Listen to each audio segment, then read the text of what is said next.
वो लोग ये शिकायत करते हैं कि जब हम शुगर्स को बिल्कुल कट डाउन करते हैं तो हमारी स्किन पे वो फ्रेशनेस नहीं आती, हम डल डल फील करते हैं, तो वो ऑटोमेटिकली स्किन से फेस से नज़र आता है। तो ये ये इसका गलत है। अच्छा। इनफैक्ट जो स्किन पे एक्नी है ना, हम्म। उसमें अगर आप प्रोसेस शुगर का या ये जो रिफाइंड शुगर है इसका इस्तेमाल ज़्यादा करते हैं तो एक्नी के चांसेस भी आपके ज़्यादा बढ़ जाते हैं। जितना अच्छा। रिफाइंड शुगर है वो आपकी स्किन पे उतना एक्नी करेगा। ये मैंने देखा है कि लोगों के ना बहाने होते हैं। हम हम्म। अगर चीनी ना खाएं चाय में डाल के, डाउन डाउन फील करते हैं। हम डाउन फील करते हैं। हम्म। भाई वो आपने खुद को आदत डाल ली है, इसका साइन। आप रोटी खा रहे हो तो कैसे हो सकता है चीनी जो है वो आपको बेहतर फील करा रही है। हम्म। लेट से ऐसा मसला आता है, आप डार्क चॉकलेट खा लें। डार्क चॉकलेट स्किन के लिए भी बहुत अच्छी है। अगेन ये भी कुछ लोग कहते हैं जी स्किन पे हमारे वो कर रही है प्रॉब्लम, आपको सूट नहीं कर रही, जेनेरिक स्टेटमेंट नहीं है ये।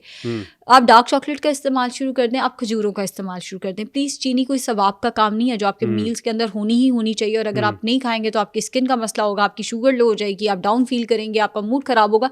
ऐसा नहीं है, आप उसको नेचुरल और हेल्दी ऑल्टरनेटिव से रिप्लेस करें। अच्छा,